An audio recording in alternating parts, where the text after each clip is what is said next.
Баршаларыңызға қайырлы күн. Сіздермен бүгін талшын өте дәмді, қатпарлы болып шығатын самсаның жасалу жолымен бөлісетін боламын.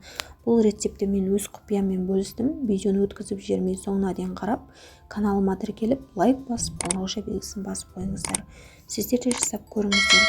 Жасалу жолын астына описанияға жазып қалдыратын боламын. Ең алдымен қамырын елеп алу үшін үлкен кесемен бір кесе салқын суды құйып аламыз.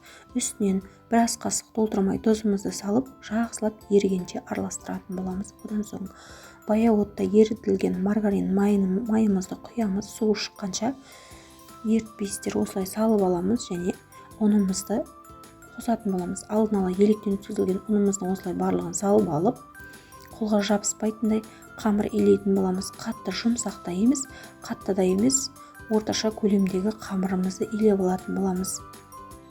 Міне осылай қамырымызды илеп алдық. Енді бөлшектерге бөліп, менде 3 суала қамыр шықты. Осылай июін қандыруға пакетке салып қойып қоятын боламыз. Кем дегенде 10-15 минутқа осылай қалдырып қойсаңыздар болады. Енді фаршын дайындайтын боламыз. Ол үшін осылай пиязымызды ашып, салқын суға салып қойдым. Майталап турап, үстінен тұзымызды салып, самсаға арналған дәмдеушімізді салып, осылай қолдың көмегімен мыжып аламыз. Және фаршымызға осылай құйрық қосатын боламыз.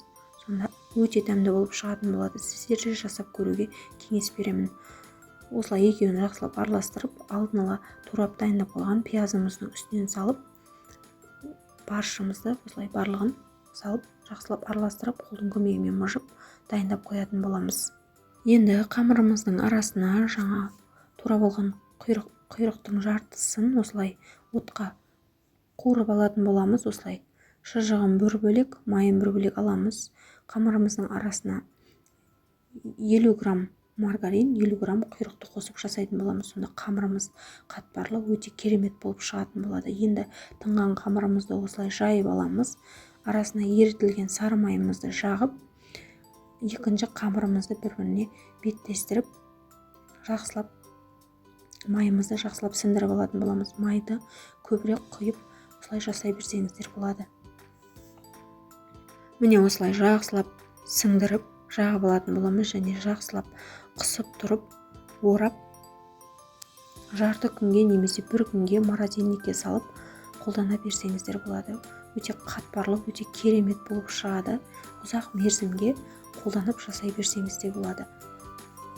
Осылай барлығын орап, пакетке салып, морозильникке салып қалдыратын боламыз. Егер қатты асығыс болып жатсаңыздар, 2 сағат көлеміне қойып жасай беретін боласыздар. Міне осылай барлығын кесіп алдық.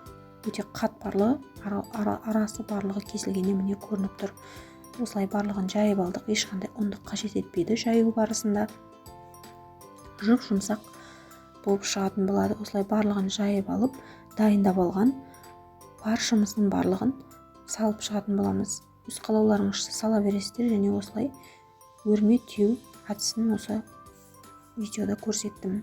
Қалауларыңызша өздеріңіз түйе беретін боласыздар. Мен осылай 3 бұрыш және осылай етіп барлығын түйіп шықтым. Бетіне жұмыртқаның сарысын жағып шықтым. Барлығына толықтай, үстіне әсемдігі үшін макпен күнжітті барлығына сеуіп шықтым.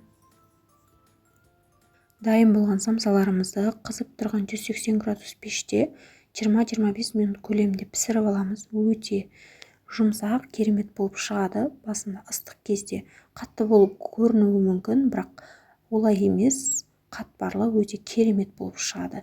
Сіздер де жасап көріңіздер. Рецепт ұнады деген сенімдемін. Каналыма тіркеліп, лайк басып, қоңырауша белгісін басып кетіңіздер.